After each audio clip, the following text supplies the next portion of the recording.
All right, thanks again for joining me here on 3-Minute Knives, where we go over the ins and outs of a particular knife in 3 minutes or less. Let's go over the specs of this guy real quick. This is the Microtech Anax.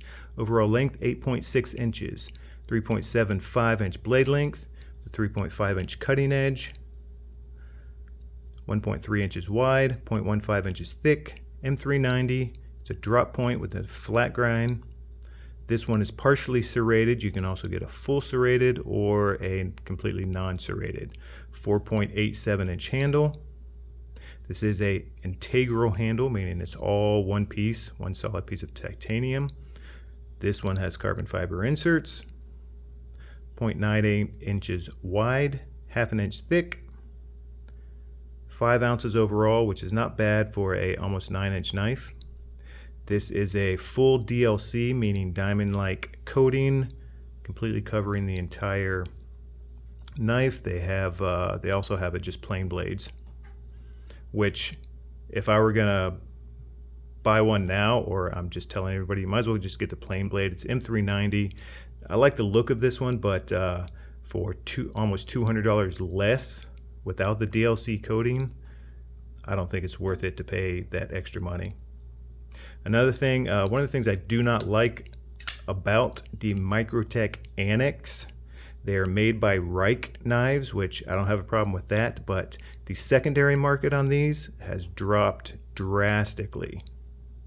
Your Microtech,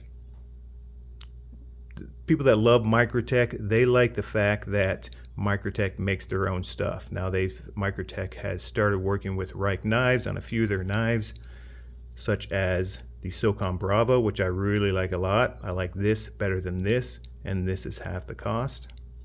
But your big-time Microtech fans don't like the fact that they've gone out and have started working with the Chinese company, which really affects the secondary market on these particular knives. You will be hard-pressed to get, if you paid, this runs $600 retail. If you paid $600, you'll be lucky if you get $300 on the secondary. So keep that in mind.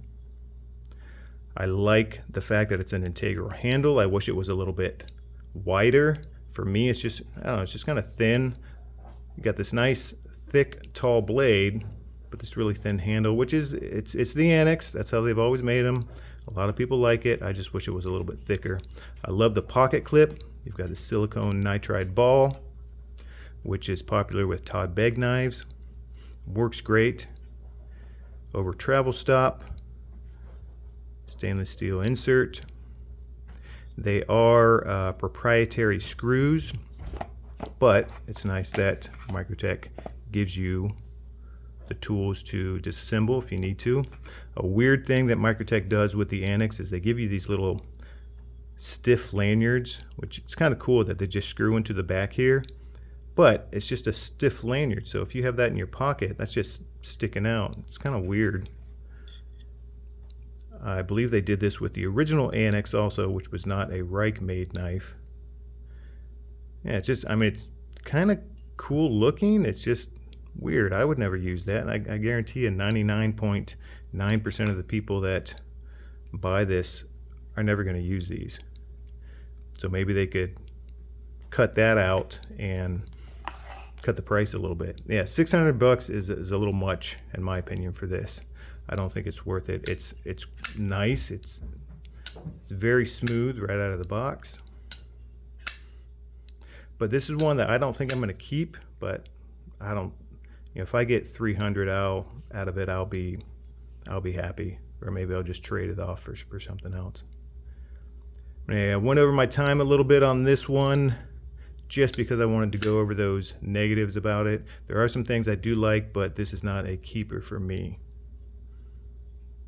Microtech Anax.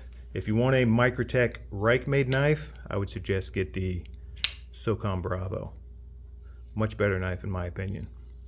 Microtech Anax. All right, thanks a lot.